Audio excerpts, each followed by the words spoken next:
What's up, my friends in film fandom, wherever you may be and however you may be watching? Thank you so much for giving us a little bit of your time. Some movies are really underrated. They just came out, were poorly timed, not by their own doings, but sometimes the real world gets in the way of some movies. It's happened before. We've talked about the first Spider-Man, having to reshoot the trailers and everything after the tragedy of 9/11. And this is one of the movies that kind of falls into that, but don't sleep on it, because it's actually really, really good. Here to talk about this movie with me tonight are my two amazing co-hosts, starting with my hetero life mate Jeremy. What's up, brother?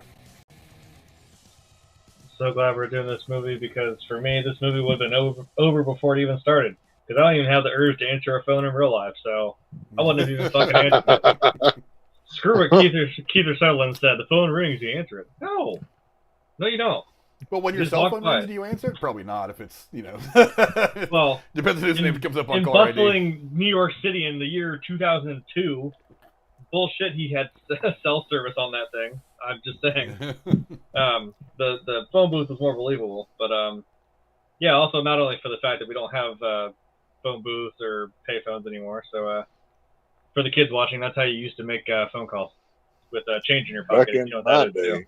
Many Yeah. times, that quick phone call for a ride home from baseball practice to the park. Yeah, it's like, many you times. need to ride somewhere. You're popping a couple quarters in there and making a call. And then, of course, the one who just professed to us his love for everything Scott Stapp, the Shape from the Lone Star State, my man Tex. What's up, brother? Hey, if you don't like Creed and or Nickelback, fuck you. All right, that's just the bottom line right there. You can go straight to fucking hell. So, they both rock. And if Frank wants to, pull an audible here and spend the next 2 hours debating why they both rock, I'm prepared to do that as well, because they kick ass. So, what's up? I'm going to gang up on Frank, because I think they're awesome too. So. Sorry. I said what I said. So, play it out. Call the flag of both you guys. Okay. Hey, I can call you an F word too that has one less letter in that word that you just used, but I'm not going to, Frank. So there you go. 10-yard penalty for the host. That's okay. A lot of times refs makes really stupid, bad calls, and they can always be wrong. Yeah, hate is not a good color on you, Frank. You need to change. You need to be better, sir. So. He sees nothing but red flags. Red flags. Tom Grossi does have a red flag, the review flag thing. I had to find that too. Oh yeah, there you go. So that way, if one of us wants to challenge the other, we can throw the red flag. Be like, review. Right. Right. But let's get down to why we're here. We're here to talk about this actually a very interesting movie called Phone Booth. It's a 2002 American psychological thriller film directed by Joel Schumacher, produced by David Zucker and Neil Getter, was written by Larry Cohen and starring Colin Farrell, Forrest Whitaker, Katie Holmes, Radha Mitchell, and Kiefer Sutherland. In the film, a benevolent hidden sniper calls a phone booth, and when a young publicist inside answers the phone, he quickly finds his life is at risk. The film received generally positive reviews from critics and was a box office hit, grossing $97 million worldwide against a production budget of $13 million. The film premiered at the 2002 Toronto International Film Festival, was set to be theatrically released in November of 2002. However, the real world intervened. The DC sniper attacks of October of 2002 prompted 20th Century Fox to delay the release of the film, and it was released theatrically in April 4th of 2003. On Rotten Tomatoes, Phone Booth has an approval rating of 72% based on 187 views with an average rating of 6.5 out of 10. The consensus review reads, quote, "Quick pacing and Farrell's performance help make Phone Booth a tense nail-biter." Kind of a short review for them compared to what they usually do, but I think it's accurate for the most part. I'll get your guys' quick thoughts. Jeremy, give me your quick thoughts on Phone Booth. Yeah, like I said, that's kind of all there is to it. It's a pretty straightforward plot. Kind of a claustrophobic setting, kind of. I mean, you're in the street of New York City, but you're kind of just confined to this phone booth with Colin Farrell.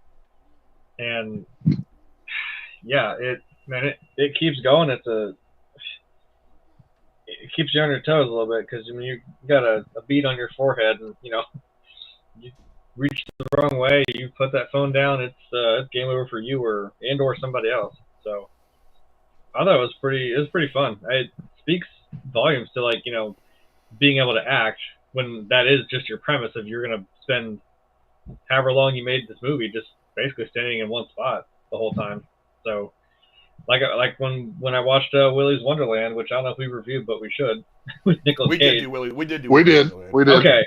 Yeah. I'm like, that I think speaks we did that right after we did Five Nights at Freddy's. A really No, good one, we did it before we did Five Nights. Okay, maybe it was Banana Splits we still need to do because it's also fun. We haven't done Banana Split. That one's fun. But the fact that Nicolas Cage doesn't speak a single word in Willy's Wonderland, I'm like 15 of the same different T-shirts. That's hard to do. But that's just your like. I feel like that's man. You usually got dialogue, you got something. I mean, but yeah, still give a performance. With just such a little premise is impressive. So. Tex, how about your quick thoughts on Phone Booth? Yeah, this one's a good one. This is like Jeremy was talking about it. Much like a lot of good action films, whether it's like Ryan Reynolds, Barry, Speed, Die Hard, a lot of things. You get like one set piece, like the entire film takes place in one thing, and this is another one of those in that kind of lineage. And I think Larry Cohen needs to talk to James Wan about it. He got a little bit of jigsaw in here. I think there may be some questions, I think, but that's beside the point. But I can't wait to talk about Larry Cohen because fuck Joel Schumacher when we get to the director segment.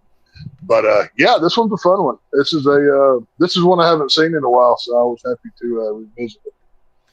Yeah, this is a movie that I was. Yeah, this is a movie that I was kind of looking forward to, and then like I said, I had forgotten about it because the real world events that happened that kind of pushed it back into the following year. I had kind of forgotten about it, and I don't remember if I had seen this in theaters the first time I saw it, but when I did watch it, I remember watching it finally thinking this is a really good movie. It's kind of unfortunate they got kind of lost in the shuffle of terrorism and having to move it for. It's not the first movie that's been moved because of tragedies and whatnot. There's a couple of examples that are out there, but yeah, it's a very basic story. Like Tex said, it's not running around all over New York City and doing crazy shit at all these different places. So that you can. It's not like Die Hard 3 where it's all of New York. Yeah, it takes place on one street in one phone booth in one 500 square feet of this street, and that's where all the action is, and it's tension building at its greatest. Not to mention some great acting. But let's get into. I'll talk about the director a bit. We've talked about Joel Schumacher before. About Superman and other. I'd rather talk about Larry Cohen.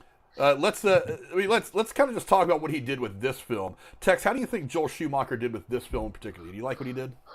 Well, this film by itself, because he never made a Batman movie.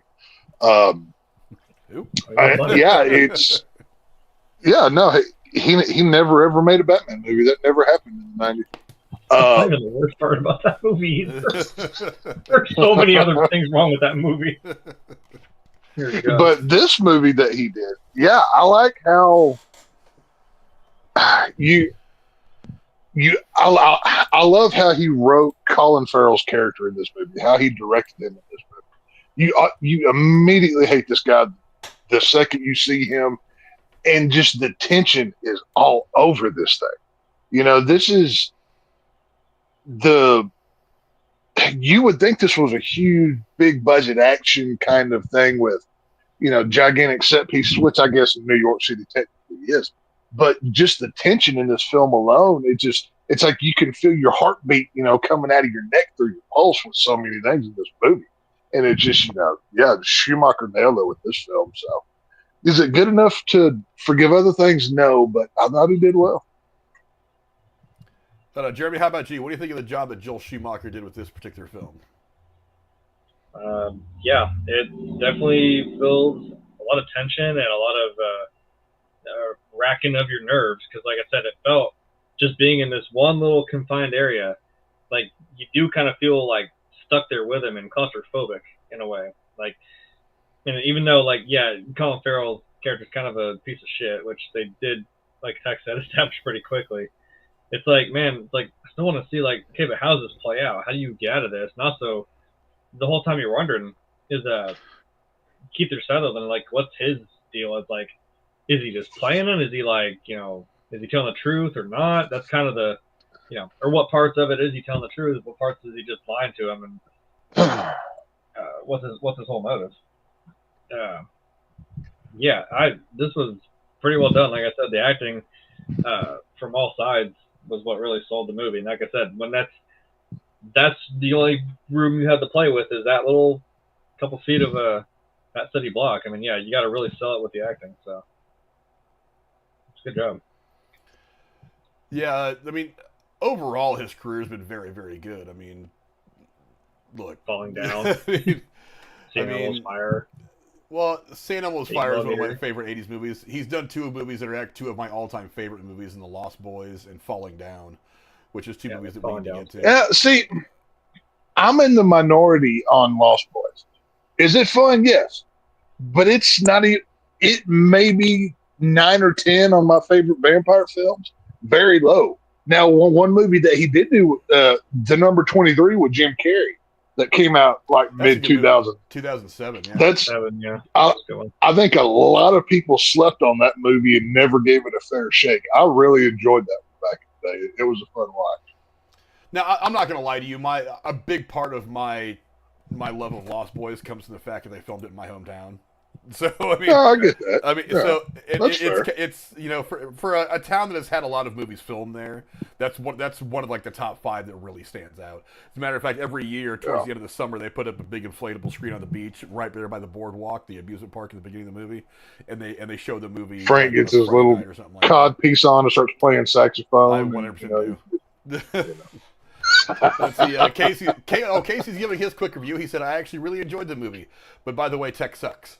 So I mean, it's like half. I don't remember that part of the movie, but okay. Half a review and then half of his usual bullshit. But thanks, Casey. We love you, buddy. But yeah, I mean, look for this movie in particular. I mean, look, it's not always the easiest thing. It's an interesting kind of concept, but it's not the easiest thing to change the way that a movie is structured. We've seen it a couple of times. I think somebody mentioned Vantage Point. I think when we were on with. No, that was me. Yeah. Yeah. There's different angles of. You go back and you tell the same like 20 minutes of story from different perspectives. So you go from this guy's point of view and you rewind a bit. You go from this person's point of view, which gives you more information. You rewind a bit. Then this person's point of view. It's a different way of structuring a film, movie, which is interesting, and it makes that like that's already a good movie. But I think the way that you tell that story differently is also something that kind of attracts you to it. This is the same thing. It's like I said, it's not sprawled all over New York. It's not, you're following this fast-paced guy running around. A phone booth, a very enclosed space, is where 90% of this movie takes place. And that makes it, you feel claustrophobic at certain points in this movie. Especially later in the film as things are, you can kind of see Colin Farrell kind of coming unglued as this movie goes on. Great acting on that part, by the way. And once he knows he's... You get that same feeling as a viewer as you're watching this, because you're in this tight space. There's no going around and getting air by going from this place to this place. There's no downbeat necessarily. It's a constant string of the conversation between these two characters and all that really you don't really get a chance to catch a breath until the movie's almost over. And even at that point, you're kind of hit with that scene at the end, which we'll talk about, which I think is a great way to end the movie. But yeah, I thought Schumacher did a great job with this. I mean, look, he's a guy that's made a couple of really great movies. And, I mean, look, I could go through just the ones that we talked about, of course. He did Time to Kill, which is a great movie. 8mm, which I think is one of that one's good. Nicolas Cage's rather underrated films. That movie kind of came and went really fast. Tigerland is another one that is very good. It's a great war movie with Colin Farrell. Bad Company was fun. It wasn't great, but it was kind of a fun action movie. Number 23 we talked about. So he's done some great movies over the years. He also was, before he started directing, he also did a very funny 70s comedy called Car Wash, which is hilarious. And, of course, he was also the writer on The Wiz, which was the reimagining of The Wizard of Oz that came out in the 70s, which is I know a lot of people shit on it. I actually watched that a lot when I was a kid. I thought it was a lot of fun. But yeah, I mean, I thought Schumacher did a fantastic job. I mean, look, the guy had a wonderful career. I mean, all kinds of movies. Unfortunately, he did pass away in 2020 at the age of 80. Very unfortunate. But I mean, the guy's work cannot be. He also did 2 episodes of House of Cards before that show went straight to hell. That was his final directorial debut, his final directorial work. But yeah, I mean, dude, the guy's body of work speaks for itself. I think he was a fantastic director overall, and did a very, very good job in this movie. I think keeping everything right there. Let's talk about the cast now. I mean, look, you could. Colin Farrell obviously is the main character, but so many people. I mean, even the secondary characters, they just own the camera when they're on here. I'll go to you first, Jeremy. What do you think of the cast, and who stood out the most to you? Just give me this hard ones where it's like 5 people in this movie. Like, Is there any animals to pick on this one? I can't. no, I was thinking about that just now. I was like, I don't think there was. I'm sure there was a rat crawling out of the sewer you could pick if you want to. You know, it's New I'm York sure City. there were, or some slightly mutated teenage Ninja Turtles somewhere coming out of the sewer. That was a big rat. It was Master Splinter. Could be some chuds under there. This is New York after all. I saw that one too. Man, yeah. What can you really say? Like right there, you got Forrest Whitaker playing the police chief. You got obviously Colin Farrell. I know you say like Katie Holmes, like, but she didn't really do a lot. I mean, it's not like they really needed her to. They just needed her to be the other girl, which, I mean, okay, that's kind of her whole point. Kiefer Sutherland, man, like, goddamn, it's just like just hearing his voice, and he's got just like the voice he gives to that phone. It's like when you don't even see him, yeah, until right there, like you see it like the very end of the movie. And I was like, motherfucker, he's just gonna walk right away. That's insane. After all that, it's like, because you kind of know there's no way this guy didn't, have every single thing thought out and planned through this whole ordeal. Makes him a good villain, honestly. It's like, to be that calm and still be that twisted, even though I think we hear him not necessarily unhinged, but man, like when he starts laughing hysterically, so you can tell he's having the time of his life, just tormenting this guy. Yeah, I don't know. Everyone was pretty solid in this movie. Who's the other people? Like the hookers and the fucking like guy who owns the sex shop. That's about it. When Colin Farrell's wife there on the right. I mean, I don't know. It's a hard one. I mean, everyone kind of brought their A game on this one. How about you, Tex? What do you think of the cast of the film, and who stood out to you the most? Oh, I mean, we get him for 10 whole seconds in this movie, but it's Kiefer Sutherland. I mean, Jesus Christ, doing his best, impression of Ghostface. If Roger Jackson ever wants to not voice Ghostface, I know who they need to get to voice that character, because even without a face, you get so much character from this guy in this movie that it's amazing. It's like it's kind of the perfect blend of Jigsaw and Ghostface in the way that they work this out. And this guy, he goes out of his way to send the guy a pizza. Oh, you should have took that. You're gonna need that to keep up your strength. He's even like, he's wanting to keep him fed so he can keep this thing going. Of course, spoilers by the way it ends. He goes, oh, well, hope you keep that honesty up. So, this guy's like, he continues to threaten him longing into the future, knowing he's never going to forget about it. Like, that's some real psychological torture. And, yeah, physical pain heals. But you get in somebody's head, man, they're there forever. And I love how he plays the villain. Maybe RIP to the pizza guy. He didn't deserve that. Yeah, Pizza Dude. Pizza Dude got the business end of it, but yeah, he did. We need a body count here. Somebody's got to bite the bullet. So do your thing. Back on Dios, as they say. Yeah, it's interesting that you mentioned Roger Jackson. He was one of the people that was actually in the running to be the voice over the phone in an early version. Really? In an early version of the script, That would have been wild. In an early version oh of the my script, God. they didn't intend to actually show the face of the person. It was all just going to be basically going to be a voice. So they were literally just going to rip Scream off and just, we're going to steal the guy's voice. Yeah. Hey, why not?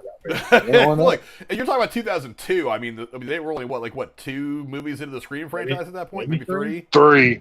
So I mean, he would have been a hot commodity right about then. But that's one of the many ways that role worked out. Okay, going to Kiefer Sutherland. That's cool. But there's all the main players in this, which is basically Kiefer Sutherland, Colin Farrell, and Forrest Whitaker. Those are the ones that really carry the entire film.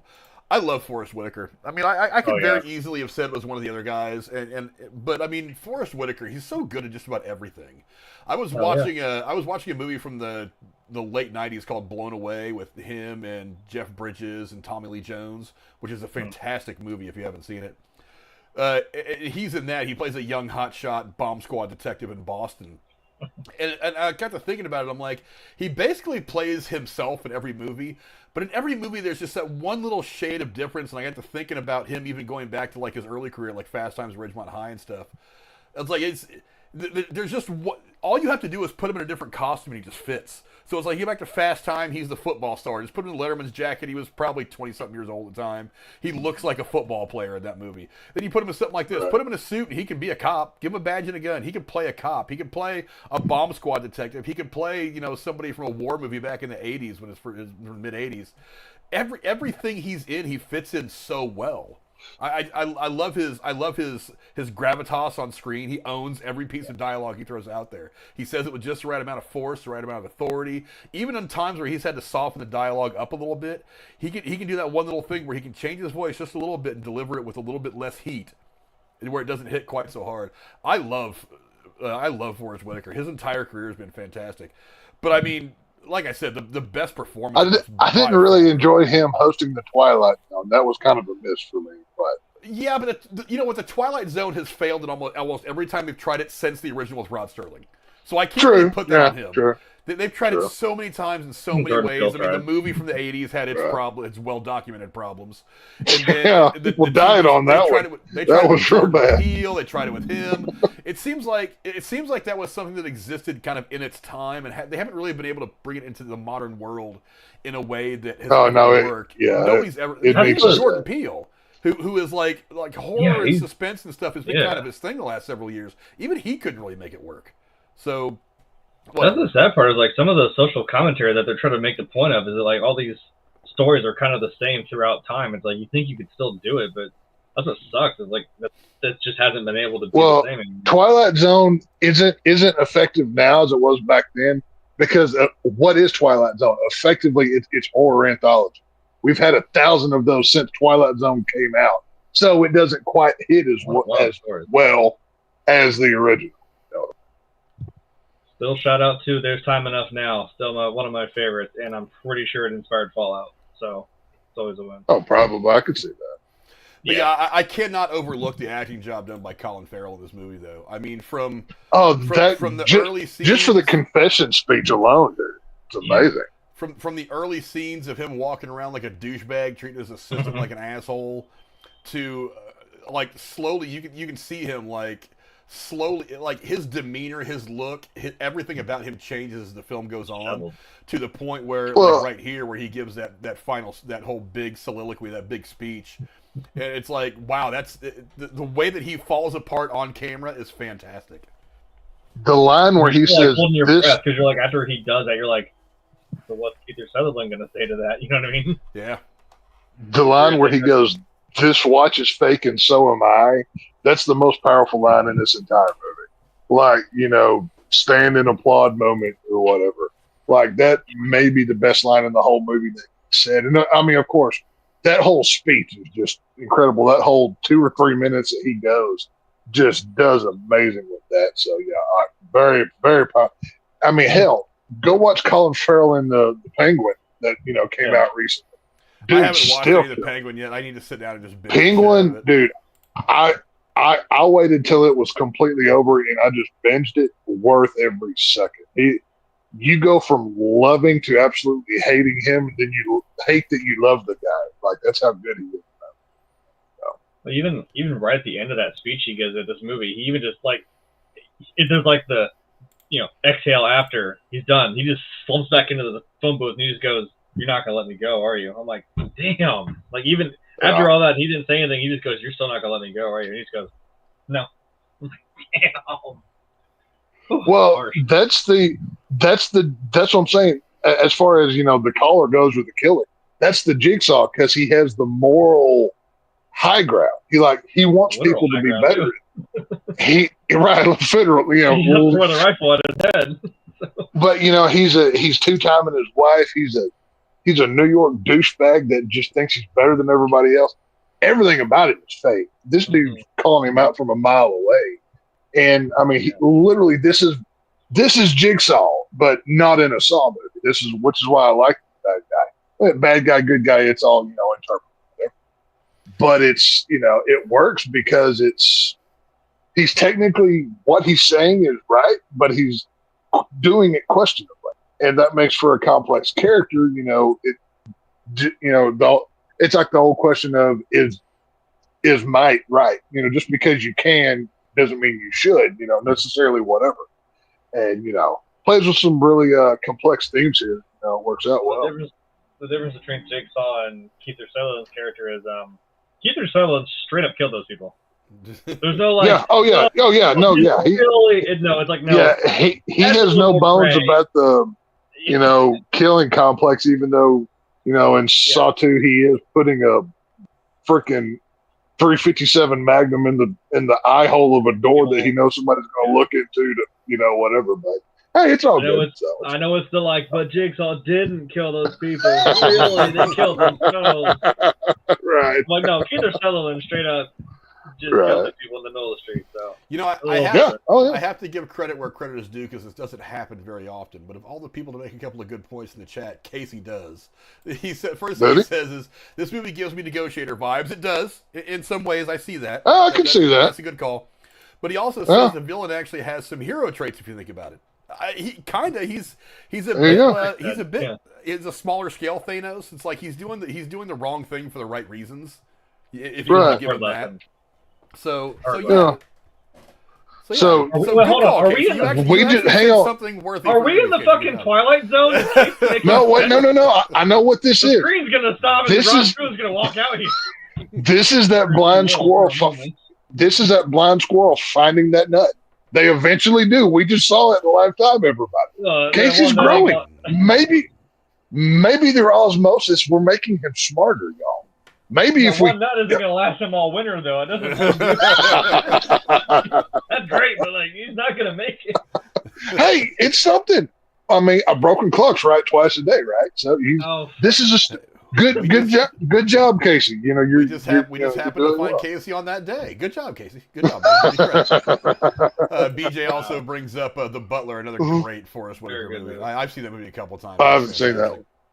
But yeah, it's much more of a drama. It's not the kind of movie you're going to be into. He basically plays the lead butler. Anytime I'm watching a movie with Forrest Whitaker, I don't know which eye to look him in because we're going in straight directions. So it's kind of hard to do. Yeah, no, he plays a butler in the White House in that movie. It was pretty cool. Yeah, he said, I think it helps I love the movie. Yes, when you love a movie or a song or whatever, there you go. Easy to kind of find the details of it. So yes, love the movie. Yeah. As long as you love the movie, that's good. There you go. But let's talk about the plot now. And maybe not the most original. I feel like I've seen movies like this before where a sniper's got someone pinned down for whatever reason he's got. But again, it's not something that's been done a lot. And again, it's the delivery of this idea that is really what makes the whole movie work. I'll go to you first, Tex. What do you think of the plot of the film? Did it work for you? Is there anything you'd have changed? No, this is a very simple plot that Larry Cohen, kind of wrote and came up with. It works. When you boil this movie down plot wise, it's a tale of morality, which is what this is. It's, you've got the money, the high society, the dude's living it up. He's, wife at home. You got Katie Holmes on the side doing all these things. But then somebody comes along that calls you on your bullshit. And you have to decide literally in front of everybody I've, bought these fake clothes, this fake watch. I come from the crappy part of New York, but I pretend like I'm, highfalutin. It's a stripping down of the flesh, for lack of a better term. And,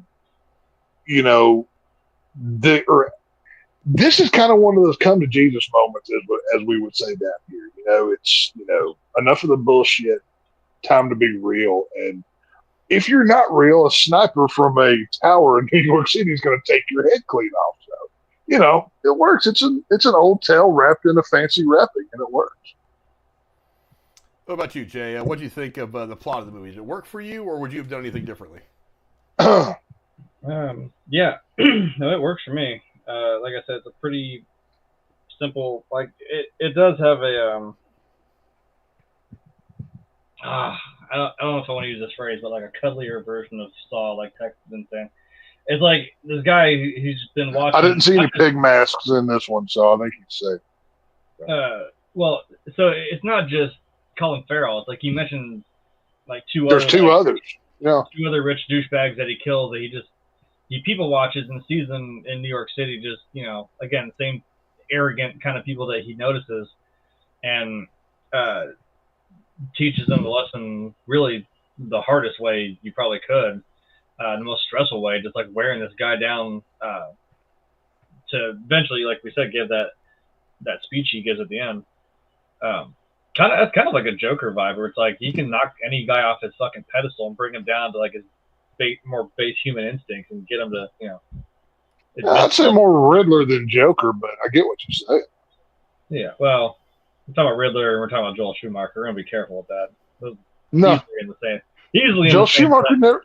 Joel Schumacher never made a Batman movie. What are you talking about? There were 2 actually. Fucking unfortunately.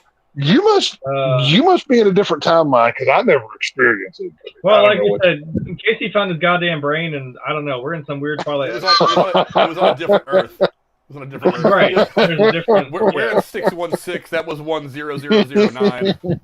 Yeah, something.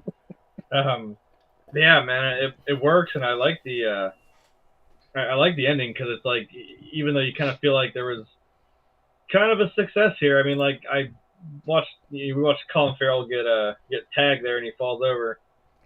And I even like the it's like that finally trying to communicate with Forrest Whitaker, and even like when he's trying to like make the phone call. Oh, Casey's back. Keep the back and forth. Oh, he lost it. Not poor man. But they finally get on the same wavelength there, where he's like, you get that when he's telling him, hey, Forrest Whitaker's like, we're gonna go phone your lawyer and get him down here. And then he's like, and you realize why he keeps saying it, because he's like, hey, your lawyer's getting close. It's like, oh, he's telling him we're going to knock on this motherfucker's door. You know what I mean? He's like, hey.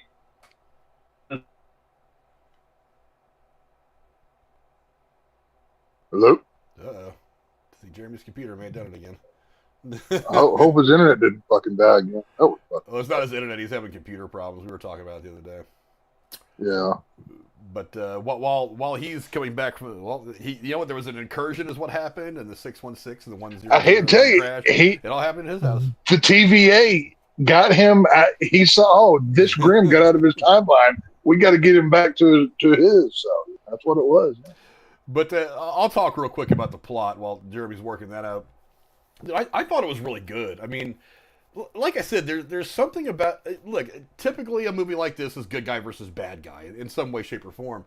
But like I said, I mean, it's like Casey said earlier, and again, I'll go back to the smart thing he said, is he does have this hero trait. And he is kind of, it is kind of interesting to see this guy doing terrible things for the right reason. So, right. Okay, Jeremy's back now. But it is interesting to see a guy do terrible things for a generally positive reason. Now, is this the right thing to do? There's not a lot of ways you can say no. There's not a lot of ways that you can say that is the right thing to do. Well, right and wrong, and a lot of things is perspective, though. True, but sometimes you have to recognize that sometimes people need something.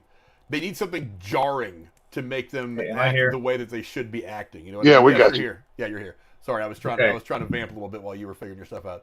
But the TVA didn't get him quite yet. No, we're not to that point yet. Maybe we are variants. I don't fucking know. I just said I don't even remember what the hell I was talking about. Casey, you wouldn't even have the. Hey, you already fucking found, buried, and ate your whole nut, Casey. Don't even come after me with big attack my computer. Well, to be fair, Casey did. He gave Flash 9 out of 10 as well, so we need to put him back down to normal status. So. Yeah, now he's back. He's back. Yeah, Casey's back to normal. But what were you saying, Jeremy, about the plot? What was I saying? I'm trying to remember which part I was on. Shit.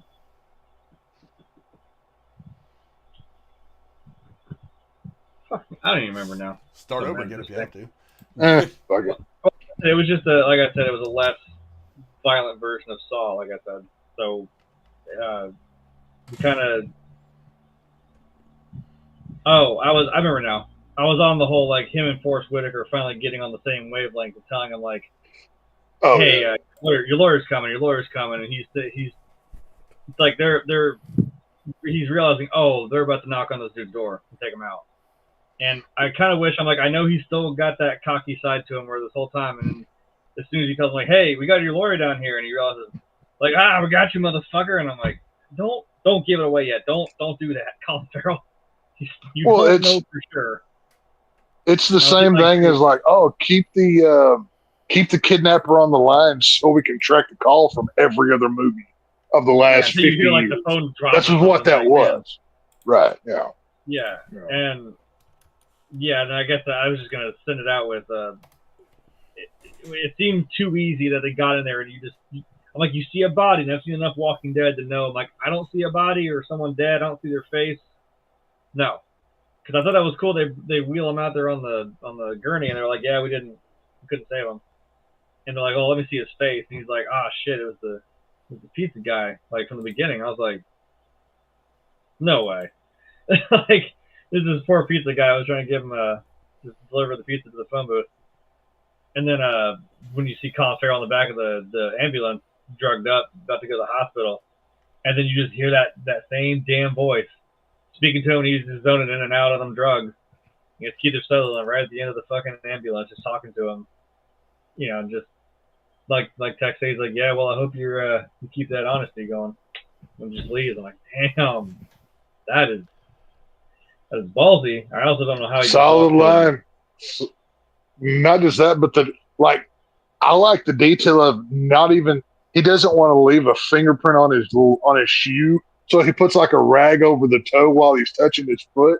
Like he doesn't want anything that he was ever there. Which my one question about this is like, okay, that's an active crime scene. They're just letting the stranger just walk right up to the thing. I was about to say that. I'm like, my only call of this whole movie is right at the end where he just waltzes through a fucking crime scene. There's no police tape. There's no, okay, clear the scene. We got to coordinate this thing. None of that. Just walk right up to it. So, whatever. Yeah, that was my only. This was New York immediately after 9/11. You figured the security around a crime scene would have been a little right. That's what I'm saying. Like, the most monitored, city in the world. Oh no, just right through the middle of the crime scene and lets you know. Movie magic. I guess. But I thought the plot worked out really well. Again, it was exciting. You feel it was, yeah. You don't really want Kiefer Sutherland to win at the end, but at the same time, you're like, you kind of want things to play out specifically. You're okay with Kiefer Sutherland doing it as long as Colin Farrell goes along and does what he's supposed to do. And then when he does have that moment at the very end where he goes off on that long speech saying all the bad stuff that he's done and airing all of his own sins. That's that moment where you're like, oh, wow, this whole movie is just led up to that climactic moment because of this guy doing what is the wrong thing, but still maybe was something that needed to be done. I love that he's even telling him, like, you're doing better than the others. I'm like, Jesus, like, how long did anyone else last? Yeah. You know what I mean? Like, and others, I don't know if he just means the other two, or how long has this guy been doing this? I could put a fan theory together pretty quickly and make this guy a cult member of, one John Kramer if I really wanted to. It really wouldn't be that hard. Just saying. Maybe Colin Farrell, like his Amanda or his Hoffman, like he's the one that got out of there. He's almost like proud of him, like, yeah, good job. Just say.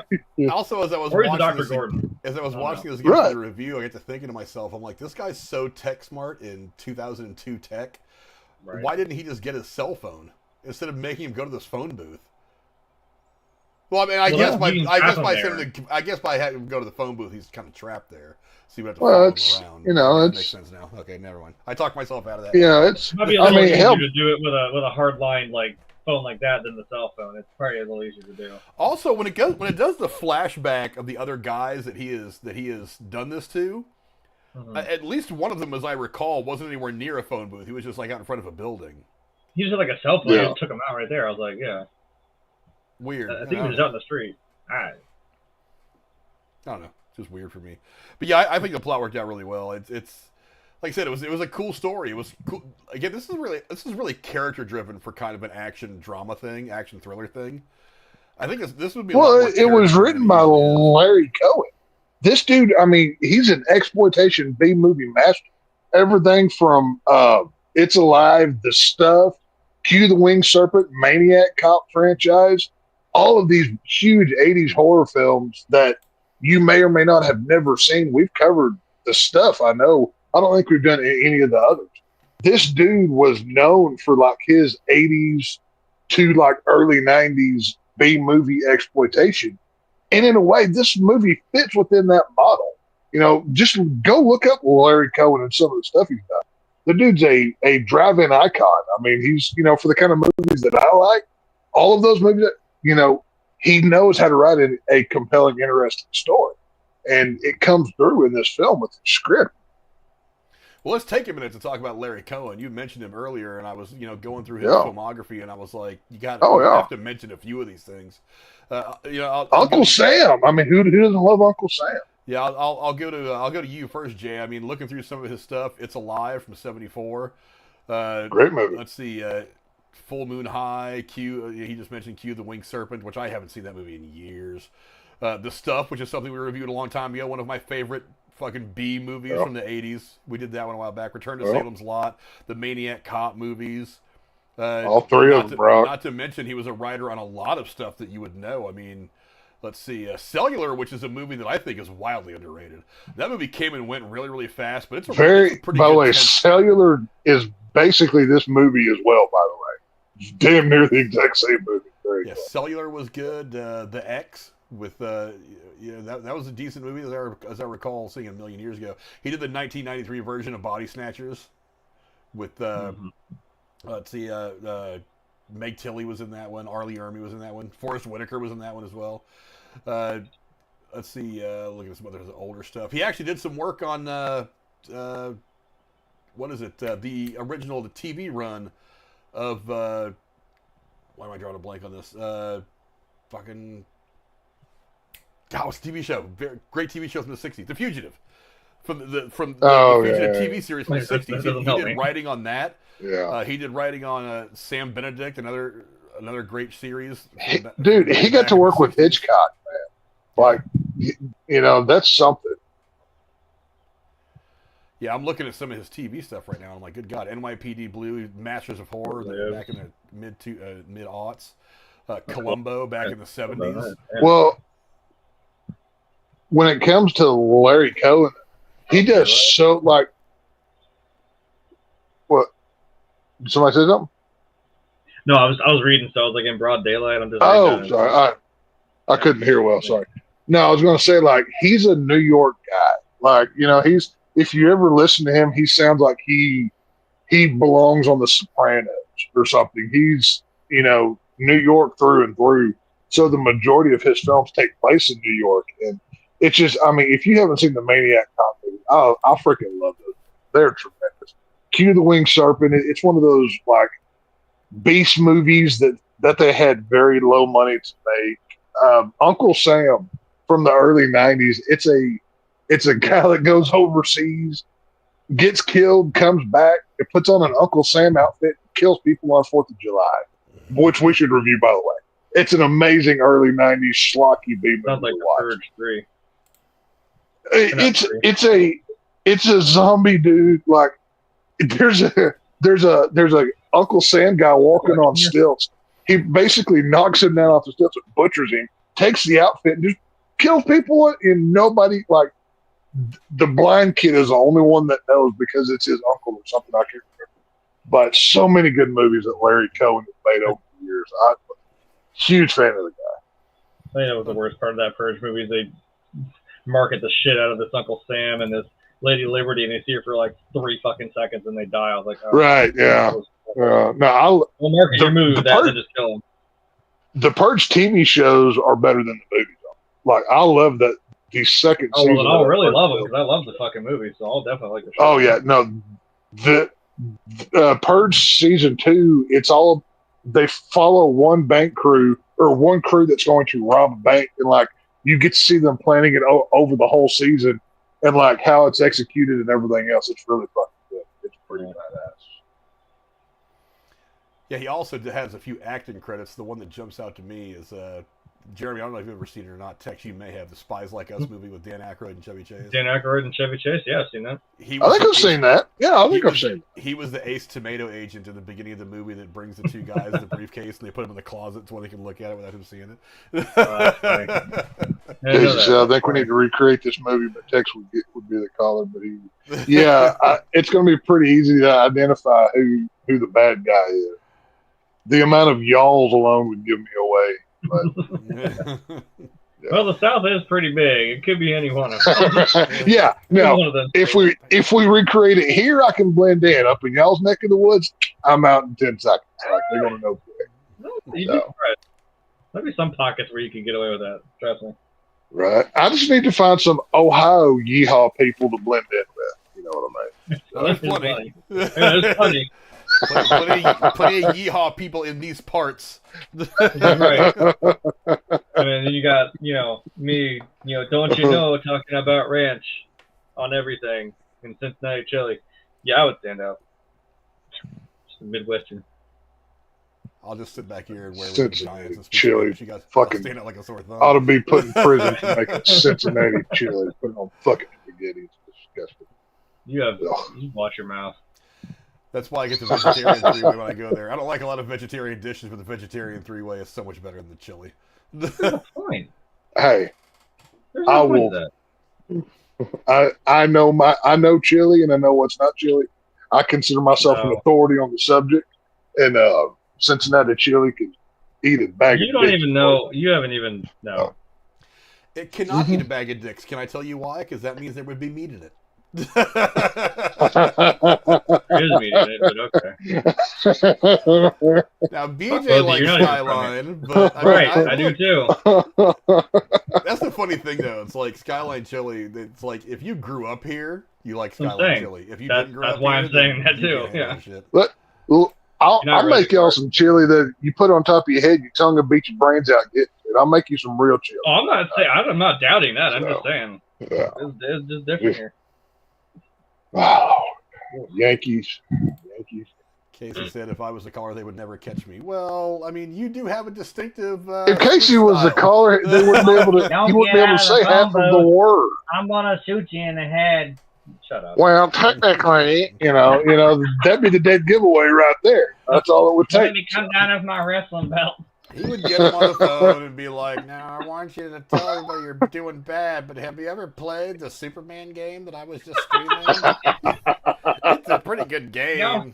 It's got good graphics for I a paid for that 64." pizza. Casey, I'm going to eat it myself. can you tell the pizza guy to bring that to me instead? Thanks. I'm kind of hungry. What did he say earlier? Just taking the pizza, man. I kept the pizza. Yeah, just keep it. Fuck it, free pizza. There's worse things to get for free. But, shit. Yeah, New York City pizza. Hell yeah. Hell yeah. Let's go into some of the trivia now. The genesis of this movie actually comes from back in the 60s, if you can believe that or not. In the 1960s, Larry Cohen pitched Alfred Hitchcock an idea for a film. Which I told you. In real time. I know my Larry Cohen. Entirely within the confines of a telephone booth. Hitchcock liked the idea, but the project did not move forward because the two men were unable to devise a plot which explained why the action had to be restricted to one small location. Cohen recalled that Hitchcock would ask him if he had a solution to the problem when they would periodically meet over the following years, but it wasn't until the late 90s, some 2 decades after Hitchcock's death, when he came up with the answer of a sniper forcing the protagonist to remain in the phone booth and was able to write a script. I could totally see that because I'm like, that sounds like a Hitchcockian type movie where it's just this one guy. Yeah, it's like you got to figure. I get it. You got to figure out what the thing is. Like, why is he in this phone booth for a whole movie? And like I was gonna say that, I'd love to get it out in real time.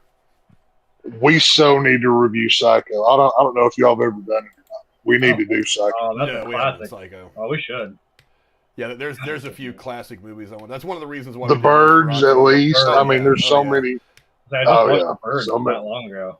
Good movie. I love some Hitchcock horror. Yeah, that was one of the things that led me to want to do Nosferatu, like the 23, the silent films, because I wanted to see kind of how it went over the viewers and stuff like that if we went that far back. And I figure if we went that far back and it got good views. Now, Nosferatu was kind of a different story. I mean, Well, kind of an iconic actually, film, if we're going to do that, but we need to review Night of the Living Dead Romero from 68, then do Psycho, then do Texas Chainsaw, because those 3 films set horror to where it is today.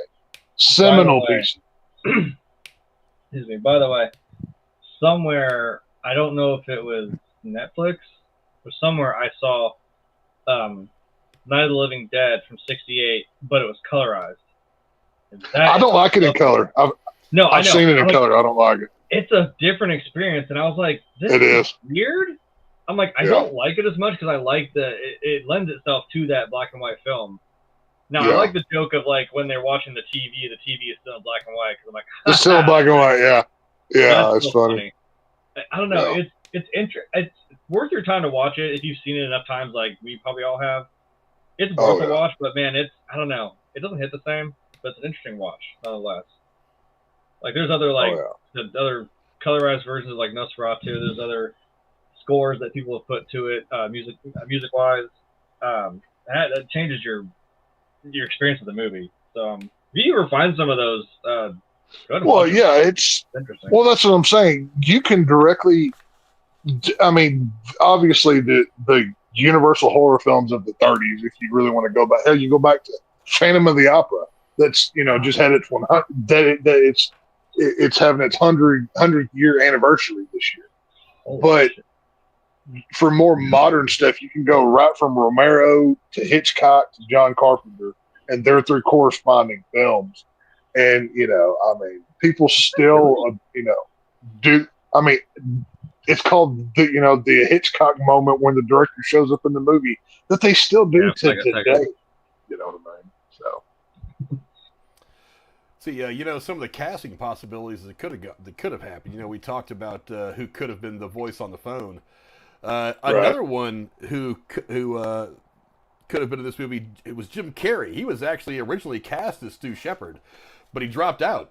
Schumacher said, quote, "We were going to shoot it that summer, and he was fitted for the suit, but I got a call from Jim one night, and he had told me that he was getting cold feet. He really didn't feel comfortable with it. Actors never give up their role. If an actor gives up a part, then it's not right for them." Oh. No, it well, okay. Let's see. I could see him in this playing a more serious version of this role because I mean, go back to like I said, the whole number 23 film. I don't mind the serious Jim Carrey. Like I kind of enjoy it a little bit. You know what I mean? Oh, there's Casey. We're going to start doing movie reviews on Saturday as Raw. A completely original idea from the great mind of Casey as Raw. Because we've only heard you say that about 300 times. I don't know how original the idea is after you've been. I wonder which guy. I wonder who he's going to reach out to help him on his Saturday reviews. Me, but it's fine. His homeless girlfriend that he goes see a movie with. Right. But the voice on the phone could have been someone different as well. The filming was done actually with Ron Ellard cast in the role of the caller during filming. Ellard delivered his performance from the window of a building across the street from the phone booth Farrell was in. The role was recast with Kiefer Sutherland after screenwriter Cohen told director Schumacher that Ellard's voice, quote, lacked the mesmerizing tone that Cohen wanted. Sutherland recorded all of the caller's lines for use in the final film after the film was after most of the film was shot. I would imagine this was done in a pickup shot. I wish I had the ability, like AI-wise, to take all of Kiefer Sutherland's parts and do it in the Roger Jackson Ghostface voice now. Like, now that I know that was actually a thing, like, that would be incredible to hear as well. The hello, Sydney, all of that shit. That'd be great. You guys know who Ron Ellard is, right? The actor. I think so. He's more of a he's not really a leading man. He's been in a lot of stuff. You ever see Super 8, that movie that J.J. Abrams did about the alien and all that? Yeah, I've seen that. Yeah, he's the guy with the long blonde hair, the girl's dad. That's Ron Ellard. He's been in a lot of movies, but I don't think he's. Oh, okay. I know who So that if you is. saw his Yeah. face, you know who he is. But if I just say the name, you might not know it. He was in Yeah, Black Hawk no. Down. I saw stuff Super like 8 in theaters. It's that. not So a did I bad. love that movie. Yeah, that movie's fantastic. Kind of But, a touch back to E.T. or whatever. But, yeah. Yeah, back to Kiefer Sutherland. The film is set in real time, so the time span in which the film takes place is as long as it takes to watch the film. Much like the television Really? series 24, which also stars Kiefer Sutherland. Nice. Now, I wonder, was he filming this at the time where Kiefer Sutherland was getting pissed drunk and tackling Christmas trees? Because I really hope so, because that's Like when he was kind of on like my Roseanne? favorite. That's kind of like my favorite version of Kiefer Sutherland is him just spear tackling Christmas trees, hammered drunk. Like I want to party with that guy. But Maybe you he know, was only in his late 30s when they made this movie. Right. yeah, I mean, well, hell, early 2000s. I mean, you know, yeah, I mean, but hell, Kiefer Sutherland's been a star since the 80s. I mean, he's always been around doing something. So this is He right did. around the time that 24 started. Because Okay, 24 wasn't this started. when in Yeah. 2002.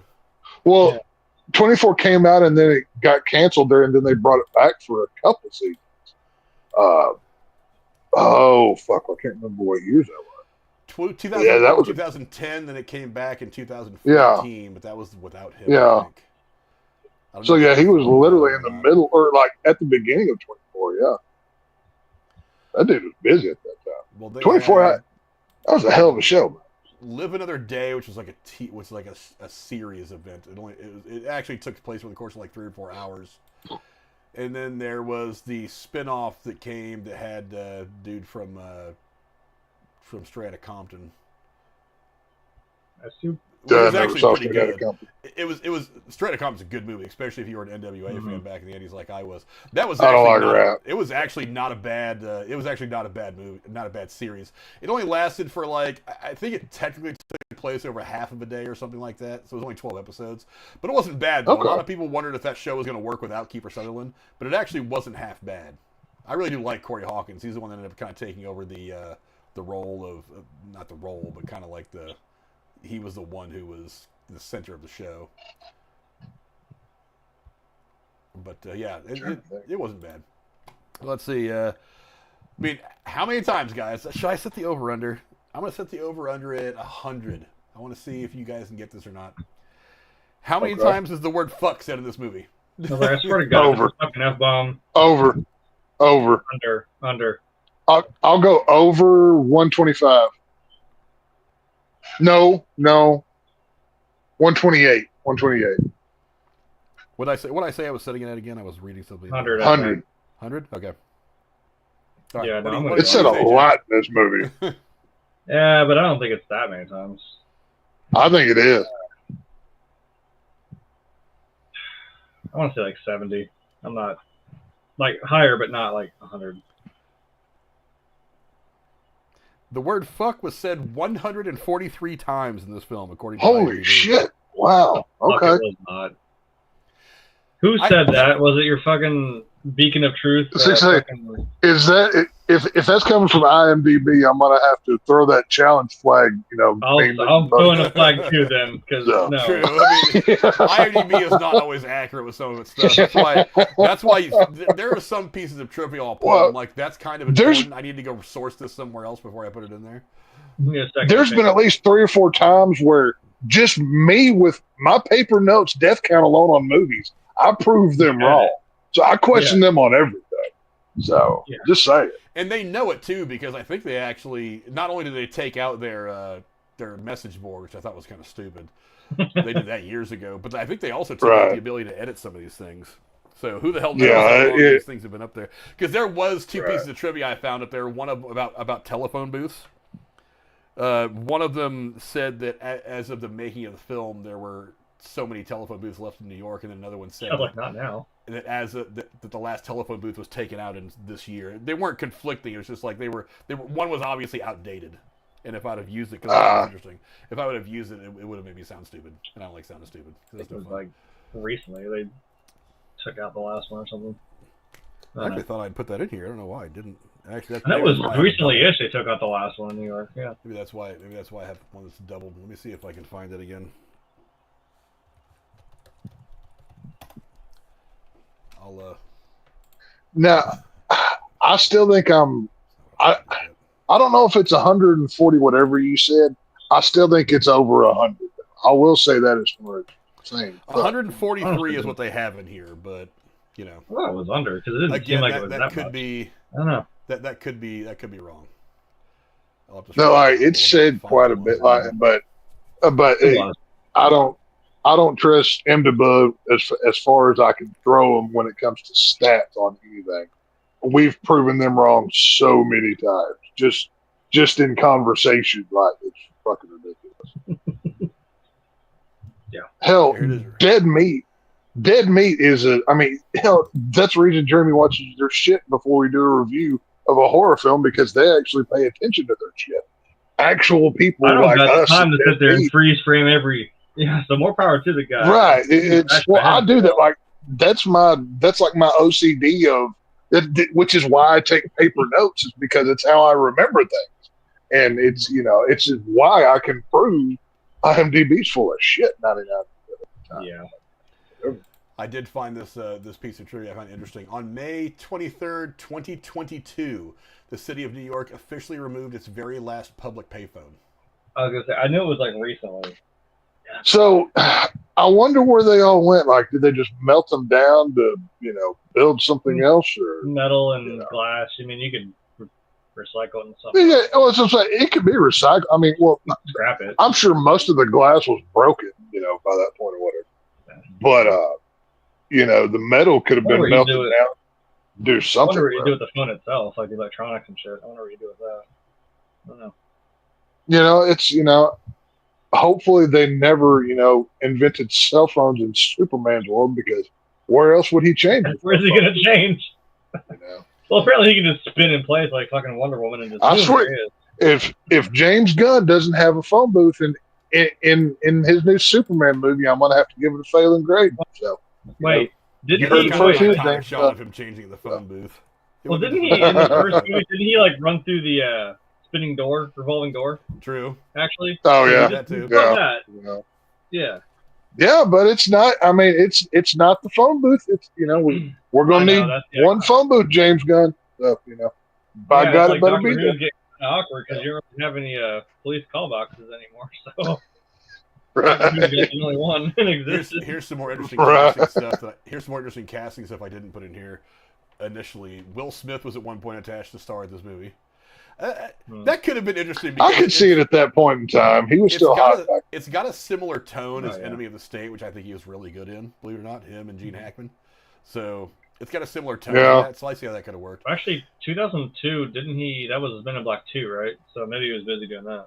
Well, that's what I was going to say. At this point in time, he was doing Men in Black, and Yeah. you also had to keep in mind, Will Smith was pitched for every movie that came out within this time. Yeah, he was. He hot was at a the time, yeah. huge star at the time. So Good. any movie, oh yeah, we considered everybody from Mel Gibson to Will Smith. Well, of course you did, because they were the top stars. Yeah, they of were, the day. yeah. You're going to consider them. Also, Ray Liotta actually turned down the role of Captain Ed Raimi. Oh, that would have been. Oh, that sucked. I love Ray Liotta. He was so I cool. think Captain Ed Raimi is that guy on the left, far left, the white guy. I'm pretty sure. Yeah. No, I thought Raimi was Whitaker. He was the police chief. Was that Whitaker? I'd have to look. Yeah. I'm not sure.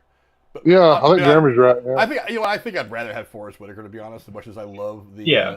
Ray Liotta would have been As interesting, much as but I like, love the late great Ray Liotta. Hey, that would've been- Ray Liotta and Goodfellas, greatest mob movie ever made. I love that. as far as I can remember, I always wanted to be a Nicolas Cage and Tom Cruise were also considered for the role of Stu.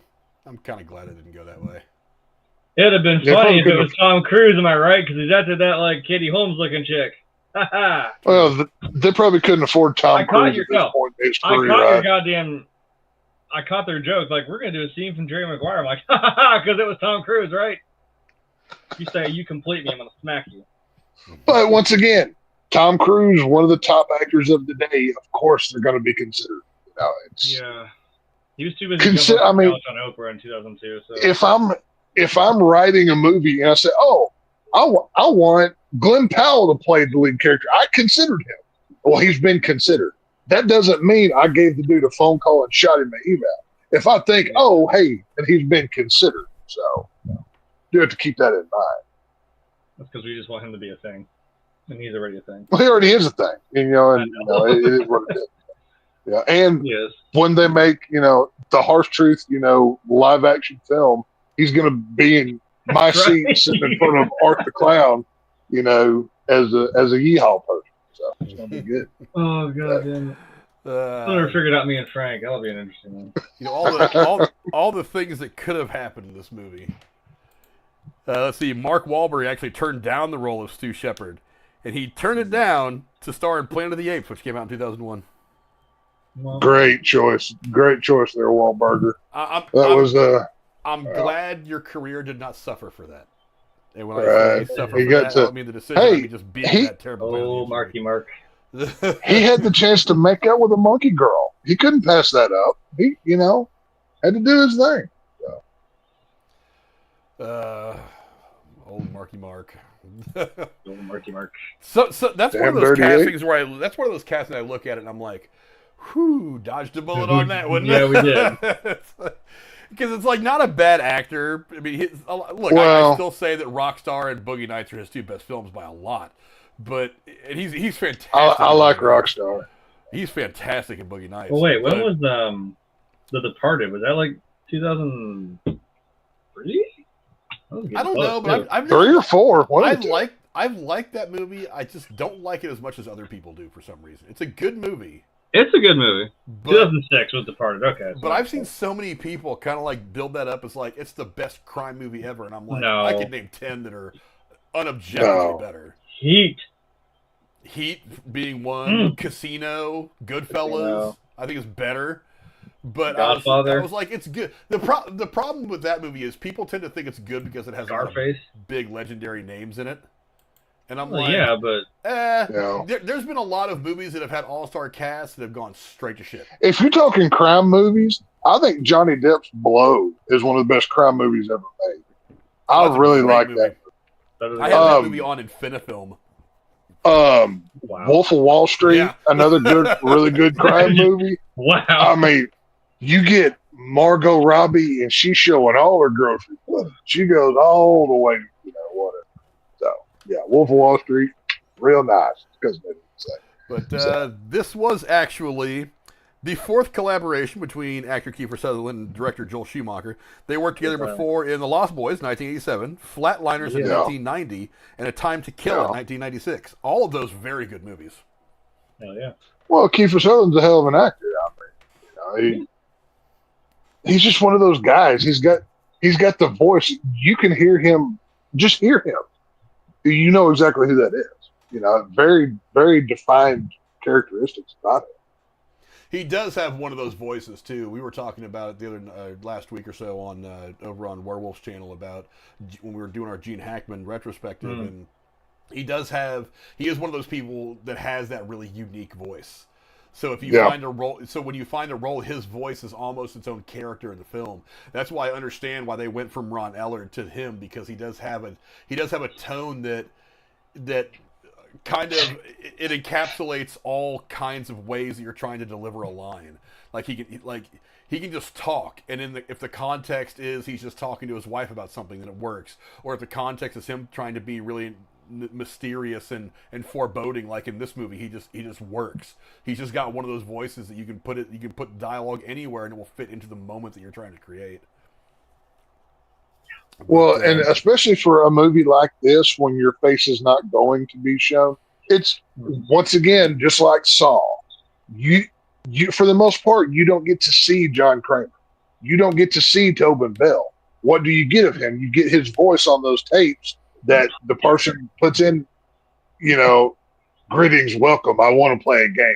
And then he goes in and throughout the speech. So if you are only going off of your vocal talent, you really have to have a voice that stands out and commands attention. And Kiefer Sutherland has that. I mean, for him to be in conversation with the great Roger Jackson, Ghostface voice himself, of being in this role in this movie, that's enough for me, to sign off on it. Yeah, Casey brings up another good Mark Wahlberg movie, Perfect Storm. That's a good movie. That's a very. That was good all right. Yeah, I just don't. I'm not a George Clooney guy. That's my only thing about that film. I don't like George. Clooney's a good actor. He's been in a lot of good movies, but he is I've never been a fan of. He's the typical Hollywood heartthrob. It's like wait. George Clooney played Batman. No, what are you talking about? No, not I am not letting this go. Yeah. That didn't happen. What? Michael Keaton to Christian Bale. Like that's. Don't think about Adam like West. that, Come on now. no, I'm talking like in order here. Like I'm not talking. I'm talking. Well, in order, Adam West came first. Yeah, but George Clooney was never Batman. You're wrong. You don't know what you're talking about. There's a piece of trivia. You didn't see the same Flash movie I did you? There's a piece of trivia here that I thought about using to make fun of, but I decided against it. But I'll go to it now. Katie Holmes played Rachel Dawes in Batman Begins 2005, and Colin Farrell played the Penguin in The Batman in 2002. Joel Schumacher has absolutely no connection to Batman at all. But underneath there, it does say Joel Schumacher directed. Yeah, Batman we got Forever and Batman and Robin, but I'm just like, no. We got I don't Batman Returns. I don't want to acknowledge those things. I don't want to do it. Yeah, we got Batman Returns, and then not again till Nolan with Begins. Like there was a huge, write-off of nothing. It was very unfortunate. Like we didn't get it. This is why you don't make the toys first and then try to make the movie.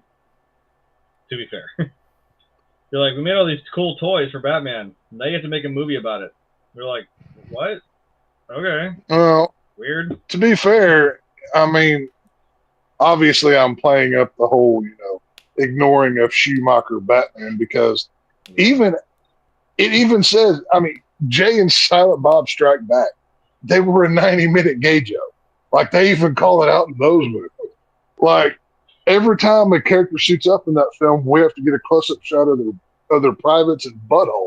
Like, do we really need this Joel Schumacher? Like, and if we're marketing this to kids, why do we need those? But I don't know. Like, I know I'm a Snyder cultist guy, but these idiots coming out talking about release the Schumacher cut, they probably like to kiss their sister. Like, we don't need to listen to those people. So, you're wrong. We need no more Schumacher Batman. It needs to be burned from existence and forgotten about. So, Yeah, Batman Forever and Batman and Robin both need between to the be, two destroyed. It's like saying it's like saying a dry fart's better than a wet fart. Either way, they stink. Well, do you want to dribble or do you want to have to, you know what I mean? Like, just saying. Yeah, the garbage ice film. The ice skates always got me. I was like, really? It's like now you're just taking a piss. That scene where they're laying on their back, they're fighting Mr. Freeze. They just clap their feet together. The ice skates. Is it necessary? Does a 25-year-old man? Does a 25-year-old man need to be adopted? Chris O'Donnell's he's shaving 3 times a day. Does he need somebody to take care of him? Really? Like, come on, it's ridiculous. Awful film. Well, it's comic booky. That's why it's goofy. I mean, it's like, what do you think of the old? Yes, but in the comic books, Robin, Dick Grayson was actually a child, and it made sense. In the movies, I'm talking about what Frank said about the ice skates just popping out of the suit. Prepared for. I say if you wanted to make something comic booky like that, you should have just went ahead and brought back Adam West at the time, who was still alive, and Burt Ward, and just made like a continuation of the '60s TV series. That would have been more acceptable to me. We're complaining about dude being too old to play Robin. I'm like, how fucking old was Burt Ward at that point? Then he wasn't the Boy Wonder anymore. Hey, I would 100% have rather have had that. I would love to have seen it. I'm just saying they're both. I still watch the '60s Batman, and I still very much enjoy it. I watch this every Saturday night on MeTV. They show the Batman '66, and I watch it right after Spin Google. But that was supposed to be corny. But the '90s Batman, there's the only thing good that came out of that was Poison Ivy. The way Uma Thurman looked and played Poison Ivy in that movie, perfect. That is exactly what Poison Ivy. That's still one of my favorite lines when he's sitting there with the goofy cartoon bomb. He's like, some days you just can't get rid of a bomb. Like that's still one of my favorite lines. Right. Period. From anything. Right. But it was like I understand it's not all Joel Schumacher's fault. I get it. but he's going to take about 70% of this, in my opinion. And it's just like, I like Neon as much as the next guy. I spend a lot of time in the bar, but all of Gotham looks like a rave club. And like, who designs these cities with these gigantic statues in the middle of the highway? Like, who is your city planner? Are they high on Joker gas? Like, what's going on here? Like, just, my lord. We got robbed of is we never got Billy D. Williams as an actual Two-Face villain. Oh, no, I was perfectly happy. I love Two-Face. He's one of my favorite Batman villains. And Tommy Lee Jones is one of my favorite actors. Oh. But the way that he played, he was Joker playing as Two-Face. He wasn't playing real Harvey Dent. He was Joker, but with two faces. That's literally how he played that role. Let's bitch about that movie on another stream because we have a couple of points of trivia. Terrible. I've got more in the tank. I'm ready to go at any time. There's a reason why we aren't reviewing those two movies. Because it would be 2 hours of you saying that and me agreeing with you wholeheartedly and Jeremy chiming in. And I didn't say I was defending them. I'm just saying, like, I agree. Like, this, no, it's not great. It would be 2 hours of burn the witch as we tie it to a post and have our own Salem witch trial. That's what it for would real. be. So. For real. Yeah. But, we talked about that scene where Stu confesses everything. That was actually shot on the first take. One take, he nailed that. Colin Farrell actually got applause from those present on the set right after the scene was shot. Nice. Wow. One other thing that I read about this, I couldn't find it when I was trying to put the trivia together, is that he actually was not getting good sleep around the time they were filming this movie, and that it kind of aided his, like when they were shooting the scene, it kind of aided his frustration and his being exhausted when he got to this, and that's one of the things that made the performance in that scene so very real. I think we're going to look back in 10, 20, 30 years, whatever it is. And I think Colin Farrell is going to be one of the best of our generation. And we don't even realize it now. I mean, we know he's good. But I think maybe even posthumously, maybe after he's gone, we're going to look back on his career and he's going to stand above a lot of people because the dude's solid in everything that he is. He's really good. We lost Jeremy again. What the hell? Never mind. No, we didn't. There he is right there. Damn it! I'm doing stuff. I said, hold on. Oh, my bad. I think I'm noticing a lack of lights on my mic down here. I think I got the wrong one plugged in. So. Oh, we can hear you. Well, yeah, we can hear you. I don't think it's coming through this thing. That's all right. We can hear you just fine. We'll do for the rest of the stream. We're just about done anyway. A couple pieces of trivia to wrap things up. At the end of the film, I don't know if you guys noticed it or not, at the end of the film, a person can be heard picking up another ringing phone and saying hello, suggesting that the caller is still out there and continuing to do his work. Oh, yeah. No, that completely set it up for a sequel that we never got. Yeah.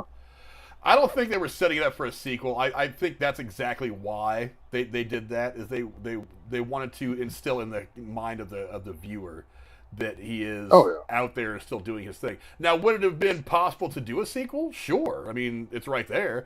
And in thinking about it, it would have been interesting to do some kind of an anthology thing. Kiefer Sutherland come back for a sequel a few years later and have another person. So instead of Stu, it could be another guy who's being a douchebag and needs to get well, shit. It would end up becoming what the Saw movies did of here's bad person and here's why they're being punished. It would be another Saw franchise. Which is I'm fine with, but it would be very similar to that. Yeah, and of course, he's not here for this one, so I'll ask you, Tex, what do you think the body count was in this movie? Oh, son of a bitch! The one time I don't count it. You know what? Now again, this is from IMDb, and I'm not sure this is entirely right, but it may be a surprising number. I was a bit miffed at this when I first read it. I'm gonna go 5, Bob. Just 5. What the hell? Just 5, okay. Jeremy's not here. I'm gonna let it marinate for just a minute. Maybe Jeremy can come back, and I can annoy him by asking him his favorite question every time we do one of these reviews. Yeah, no, I didn't have time to do all of my prep work that I normally do. I had to watch this and take notes today, so I was a little behind the 8 ball here, but But hopefully, is Jeremy back right now? Is he? Yes and No. no. No? He says no. No. He said, Casey says, I'm using the website called hackastreamer.com. So, do websites have spaces in the middle of words, Casey? Like, I don't think that's a thing, but They do it in Oklahoma internet. They do. Yeah. Except for it's not .com, it's .fart. Hackastreamer.fart. That's what he uses. the only porn you can watch in Oklahoma is the sister kissing cast. That's the only thing that's allowed. Yeah, it's called Sister Hub, not Pornhub. Or something like that. I don't know. I thought it was Sure, called yeah. Ancestry.com, but okay. Yeah, Ancestry.com. Exactly. Anyway, I can do it too, Casey. now that we just did I got that, jokes. that was a bad joke. I call a flag on myself. Flag. You Well, got no, jokes, and he is a joke. So there you go.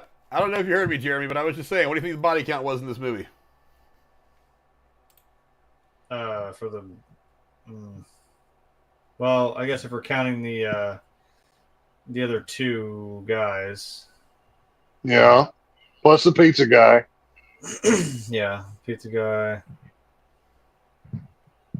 Pimp. Colin Farrell didn't die. He got like tagged, but he didn't die. That's true. Yeah. He put like that non-lethal round in the shotgun or whatever and knocked him over. Yeah, rubber bulleting. Was it? Yeah, was it? Although that confused me because you like see him put something in the shells at like high velocity. I was like, Jesus Christ, you're gonna send one right through him? Shit. And then, yeah, I don't know, 3? No, Now, 4. The guy, the guy who had the hookers, he died. I'm assuming they're only Let's say talking 4. about the people that died like in the real time, not the guys that Kiefer Sutherland's character had dealt with before. Because in the flashbacks, I don't know if you actually see their deaths. I think one guy you hear the gunshot, but I don't think you ever actually see him go down. So I think they're talking about just the pizza guy and the pimp. So IMDb is saying, and Casey must have looked to an IMDb real quick to check, because he got it right. IMDb says the body count of this movie is 2. And that sounds about right for on-screen death. I guess. Okay, but this goes back to the Hatchet thing where you like you were asking, does like Victor Crowley's father's death count? You know, like where it says a line, he died of a broken heart in the movie. So do you count that as we see more than 2 people? Like IMDb can go right to hell. I don't agree with anything they say. I would still say 4 though, with the other 2 people that he killed. But like I said, It's a minimum of 4. I said 5. I don't know if flashbacks count. I don't know. Maybe If it's in the that's movie, what I'm though, thinking they're doing. it has to count. Like you would think. I don't know. Like I said, the one guy, I'm pretty sure that when you hear the gunshot, you don't really see his body hit the ground. That's where the flashback stops. So I don't know if you count that or not. He obviously kills him because he's saying so, but whatever. They put it officially at 2. Those are the on-screen deaths that happened in this particular situation. So, Well, I mean, Much that's probably like- why I think they call it that. I disagree with the number, but it is. I don't know. But the bottom line is, it was fun. it was fun to watch him play around with Colin Farrell for an hour and a half or however long it took. Mm-hmm. You know, Steven Spielberg was at one point attached to direct this movie. Wow. Really? Yeah. Okay. Wow.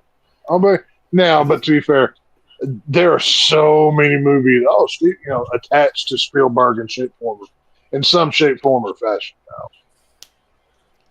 The phone booth that he was in actually worked, and there was someone on the other line talking to Colin Farrell speaking as the caller. But Kiefer Sutherland's voice was added during post-production. Oh, that's cool. Well, they could have been wearing earbuds. I mean, they had earpieces back in the day. I mean, it wouldn't have been that hard to do.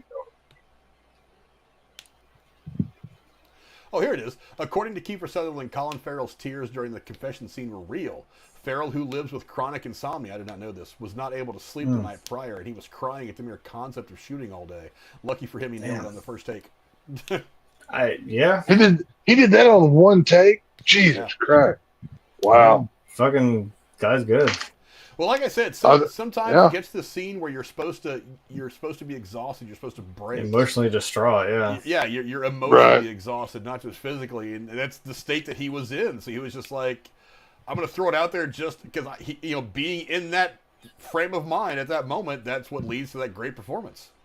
Mm-hmm. Like I said a minute ago, chronic insomnia though, I'd lose my mind. Colin Farrell might be the actor of our generation when we look back in time. He may be. I could see it. He'd be one of them. Yeah. Let's see.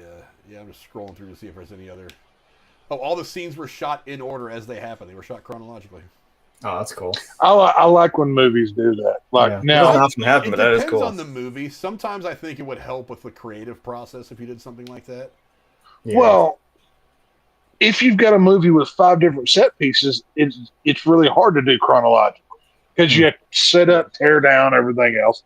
Most movies can't afford to leave 3 or 4 different sets standing untouched.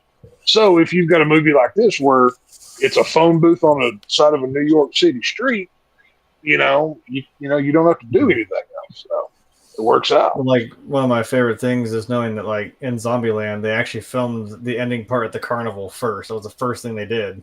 I'm like, right. So you have to realize you're already at that point where you've had the rapport with the other characters in the movie. So you have to work back. Yeah. Yeah. It's like that's always kind of funny to think about. That was shot backwards, technically. Well, I mean, a lot of that varies on director style. The convenience of are you even able to shoot in script order. There's a lot of things that go into that. And that's that was the big set piece at the end of the movie where you get the whole carnival, you got all the extras. Oh, of course, yeah. You probably had to more so do that first, get that out of the way, and do whatever you want to do later. Right. So, scheduling wise, that's probably what made more sense. I love Zombieland. Another indication. Tallahassee. Another indication as to how far back the genesis of this movie goes. Larry Cohen said at one point that he had pitched the idea to Tony Curtis, who was interested, but Curtis made too many demands and the producers passed on him. That's how far back the idea of this movie goes. Could you imagine pitching a movie to Alfred fucking Hitchcock? Yeah, that's what I'm saying. Not just pitching it to him, but him liking the idea. That's what I'm saying. I would die a happy man if he just said that's a good idea. Like, okay, I'm done. I don't need an Oscar. Yeah. I don't need a Golden Globe. I got to pitch my movie to Alfred Hitchcock, and he said he liked it. Like, you got a pat on the back from him? Hell yeah. That's something right there, Dave. Did you know, one more real quick that I found, I don't know how I missed this initially, Jared Leto was actually in this film playing an actor in a theater production of Dracula. Drocula. I don't know why. He and Colin Farrell's characters actually have a quick scene in an alley. The scene was deleted from the film, but restored when the film was aired on television. I didn't see him in there. And so maybe that's where Paul Allen. Jared Leto plays a vampire in Morbius, which I would have left that out if I was them, but okay. Well, hang on, wait. Okay. This would make sense because they couldn't find Paul Allen in American Psycho, so maybe this is. He was dissolving in a bathtub in Hell's Kitchen. He said it. Yeah. Yeah. There you go. Yeah. Maybe he knew where Paul Allen was the whole time. I don't know. God, I want to watch American Psycho. God, that's one of the greatest movies ever made. I adore that film. So good. Wish they would have gone as crazy as the book was, man. Because holy shit, the book was wild. I'm so worried about the remake of that. I hope they don't fuck that. I just got a bad feeling. I hope they don't ruin that. We'll see. It's coming out eventually. Thanks to all of you who voted on the poll. 9 of you voted. 56% of you said you like phone booth. 44% of you said Casey puts phone booths in his bum. Good job. Good job, Casey. Thank you guys for voting in the poll. Very much appreciate the activity. Something's got to push us up the algorithm on YouTube. To hell with that. Oh, Casey, no comment. No comment. That's saying a lot when you say no comment. You may as well just take the fifth. Didn't read him his rights yet, did we? Yeah, but let me get your guys' final thoughts on this before we get out of here. I'll start with you, Jeremy. Give me your final thoughts on 2002's phone booth, rather. I'm sorry. That's a different movie right there. Yeah, different movie. That'd be fun. I don't think I mentioned this in this review. Actually, I had not seen this movie until just now. So, wow! First viewing. Yeah. Yeah. So Cool. honestly, yeah, I did enjoy it. Like I said, it was a fucking tense nail biter of a movie that kept its intensity going and it kept its suspense. It was a pretty cool idea. I liked it. I mean, I even like when you can do that, when you can have just a simple concept of like a guy stuck in a phone booth with a sniper pointed at his head, and make it work. And like I said, all credit to the people involved with the acting and the writing and all that shit. Like, it all comes together in a really cool movie. And like I said, for the first time, definitely liked it. And I would say if you haven't seen it, go give it a watch. It's on Hulu for free. Yeah. So check it out. And to Tex, give me your final thoughts on Phone Booth. Yeah, a lot of fun. It's a very tense, claustrophobic. I would kind of compare this to what I did in the beginning to Ryan Reynolds' Barry, where he's in the coffin for the entire film, which is that's another motherfucker of a movie. It's now, of course, he's not buried underground in this movie, but it's very much in that same vein. Both you should watch both of them. This is a good one, and Kiefer Sutherland kills it as the knockoff Ghostface Jigsaw, and just that speech that Colin Farrell gives there at the end of the film, bravo, nailed it. Yeah, I think the movie it's a simple premise. It was simply executed, but it was a lot of fun. It was really good. It does a great job of building tension. The performances are good. It's if all you want is just a bunch of good actors on screen, you got it. I mean, those guys you see in the background right there are three guys that have been doing it at a high level for a long time. They've been in a lot of great movies and given a lot of great performances. You get to see a young Katie Holmes before she was corrupted by Tom Cruise and Scientology. Her career's done okay though in the long run, so you can't really complain. She went from this to Batman's girlfriend. I'd say to well, I mean, District, that's a step up. But yeah, it's a really good movie. If you're just looking for something to pass a couple hours and want something that's going to keep you kind of engrossed, this is a good movie for you, I think. Again, it's not overly dated yet. Usually movies that came out 20 years ago, they look really dated. The only thing in this movie I noticed that looked really dated was his cell phone. He has one of those old gray ones that was like one of the first cell phones. It was on the market. It wasn't like the just because a film is dated doesn't mean it's a bad thing, though. You're tying yourself to a certain piece in time by the technology of the phone booth, and that works. I was like, I'm going to sit here and gush over this old technology because I think it's really cool. And I'm sitting here like I didn't live through it either. I'm like, dumbass, you were there. You know about this stuff. I remember using phone. Oh, yeah, we used them, man. I remember. Big Nokia phone you could kill a small squirrel with. Like, you threw it at him. Yeah. Had that blue brick Nokia thing. Yeah. Literally. Yeah. You couldn't. I tried to drown it in a fucking swimming pool that wouldn't fucking die. Still got. Can you hear me now? Good. Those things were built. Those things were cockroaches. They'd survive a nuclear blast. Mm-hmm. But yeah, I think the movie is a lot of fun. If you guys get a chance to check it out, if you have a Hulu account, it's on there. You can watch it. There's probably other streaming services you can find it on, but Hulu, if you have an account, it's there for free. Give it a watch. It's actually really good. I think you guys will enjoy it. Thanks to my co-host for being so awesome, as usual. My head life mate Jeremy. Where can the folks at home find you, my friend?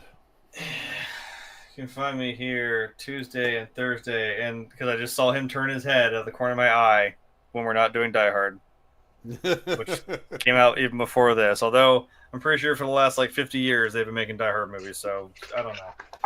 35-ish. we're not the 50 yet. 35-ish. A little longer than I've been alive, which is ridiculous. So yeah. I don't do anything else because I'm lazy. So, short and sweet. One of these days we'll make a regular content creator out of him. Although I'm not really doing anything, I forgot. I am going to a Comic-Con this weekend, but just going to go. So, nothing that. Well, there's plenty that strike my interest actor-wise, but I'm just kind of like, I'm gonna look at the pretty stuff I can't afford. So, I don't know. Yeah, I was telling Jennifer, I was like, because I think I was telling you guys about this guy that I dealt with at work the other day. I was at his house, and he has multiple DVDs and some other collectibles signed by several people, including some stuff signed by Robert Englund, Kane Hodder, other actors. Oh, nice. In and out of the horror sphere. And I was just like, I said, me and my friends would walk in here right now and just pass out if we saw some of the shit that you had. Yeah. It was something. So, obviously, I sent it. We'll get Obviously, I there. gave him a link to the show, and I was like, "Hey, come watch us talk movies." But, Hey, if he's watching, I've got a shelf right over there. If he wants me to hang on to it for him, it'll be real took care of real nice. So it's fine. I mean, I'm sure you actually would, though. Yeah, Oh, 100%. Yeah. behind Oh. glass. Hell yeah. let's see, what are we doing next? The next movie we're going to be doing, Novocaine. hopefully, is let's see, Novocaine, right? That's right, Die Hard 4. We're finally going to do it. Jeremy's just sitting watching. No, I'm Fuck kidding. you. We are going to be doing Novocaine on Tuesday. I'm looking forward to going and seeing that this weekend. Every trailer I see for this just looks good. I have a feeling it's going to be kind of like not quite like Hardcore Henry with the whole point of view thing, but it's going to be that kind of fun, crazy action comedy, insane shit, and it's looking like a lot of fun. You know, I recently rewatched the trailer for. I recently rewatched the trailer for Novocaine. I think they gave us the ending of that film in there, and there's one shot in particular. I think they showed it to us, but I'm still excited to go see it. Yeah. Yeah, I'm kind of liking Jack Quaid. He's Jack Quaid's got it. his career. He's on the come up. For real. Nepotism or not, he's got it. Yeah, I don't care. you know what? I don't care. I mean, I'm just glad he got an opportunity because between this, The Boys, Companion, he was really good in. He's been good in a lot of stuff. I've really been into it. So yeah, his career's taken off, and his next great movie I think is coming out. We're looking forward to that one on Tuesday, and then after that, I don't know what else we're doing next week. Yeah, it'll probably just be me and Cora doing this one. I don't know if Jeremy's gonna want to do it or not. We're gonna be doing the 1985 film White Nights with Mikhail Baryshnikov and God, I'm drawing a blank. Anyway, good movie. I'm going to implore the Die Hard rule, which I'm now cementing on this YouTube channel. I don't do that one. Die Hard, I don't. You can just say you're returning some videotapes. I don't know. But yeah, come back and check that out. Okay, it's Jeremy's Die Hard rule. I'll give you credit here with the name if it makes you happy. But I'm busy. And then a week after that to close out. Well, I mean, we'll have one more stream in March. I don't know what we're doing yet, but then next week we'll be doing The Hunt for Red October, a classic, and then Ninja Assassin, which I'm really looking forward to because I haven't watched that movie for a while, but I loved it when it came first time I saw it. I thought that movie was great kung fu fun. It was a good time. Thanks, Nick, for coming out. Go check out Dr. Nick and the Garbage Man. Link is in the description. Good, Nick. Thank you, AJ. Thanks for coming by. I very much appreciate it. What's up, AJ? Thank you, Casey. Go check out his channel. Link is in the description below. He was playing a Superman game earlier. I kind of caught a little bit of it, but I was busy trying to get the stream together.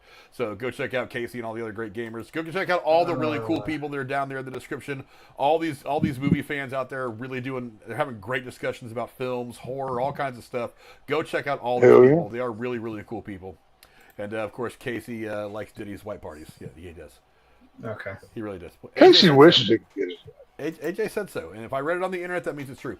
Thanks to you guys for coming to hang out with us. I very much appreciate it. Thanks to my co-host for being so awesome, as always. We'll see you guys back here on Tuesday to do Novocaine, and I may do just some individual alone breakdowns of the Daredevil series. I don't know if I want to do like whole breakdowns of it, but I might do some individual. I haven't even watched it yet.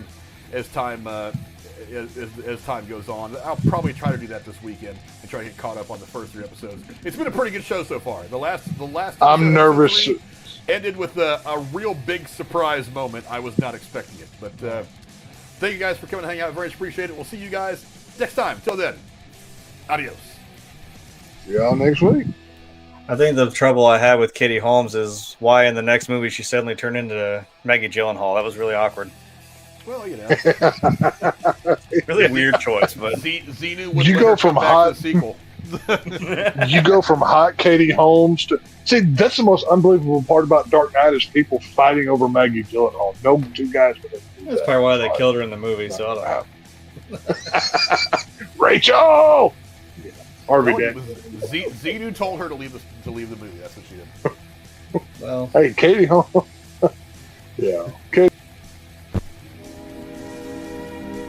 And now, folks, it's time to say goodnight.